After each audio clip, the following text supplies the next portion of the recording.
Hello, my name is O.P. Singh and I am a scientist in National Institute of Malaria Research, and my primary research interest is on the application of molecular tools for understanding of mosquito biology and developing molecular tools that can help in better management of mosquito control.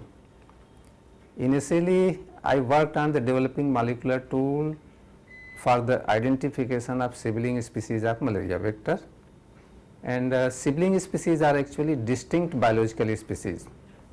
When we say biological species, that means they do not mate with each other and they cannot be identified morphologically. So, these tools can help in identifying sibling species, and identification of sibling species is important because some sibling species are malaria vector and others are not.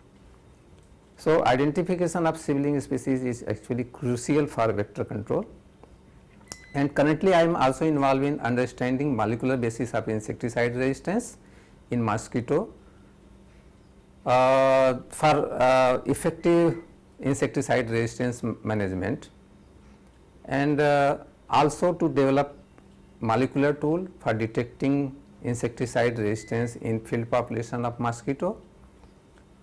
And we have developed some molecular tools for monitoring of insecticide resistance.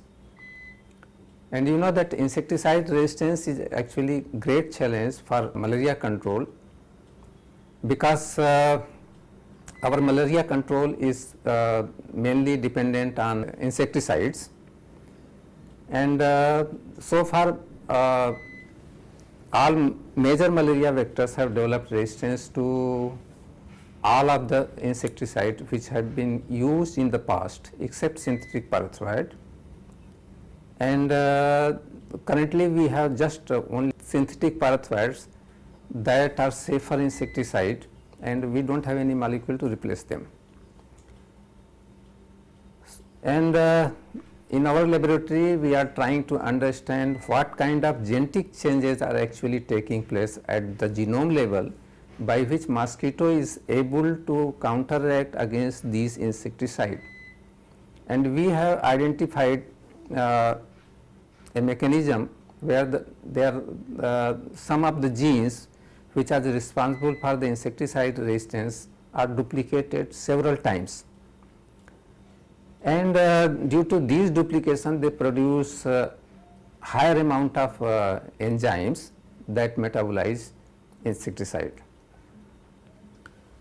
And currently we are using some advanced technique like whole genome sequencing and RNA-seq technology to understand mechanism of insecticide resistance. Currently we are using some advanced technique like whole genome sequencing and RNA-seq technology to understand the mechanism of insecticide resistance. So, I hope that if we know that which gene are actually responsible for insecticide resistance, so we can plan effective insecticide resistance management. For example, there are some inhibitors or synergists which can actually inhibit that particular enzyme which are responsible for insecticide resistance. So, we can use that inhibitor for effective insecticide resistance management. And also if you know the insecticide resistance mechanism, we can effectively plan what kind of insecticide we can use in future. So, I hope that our research will be helpful in this direction.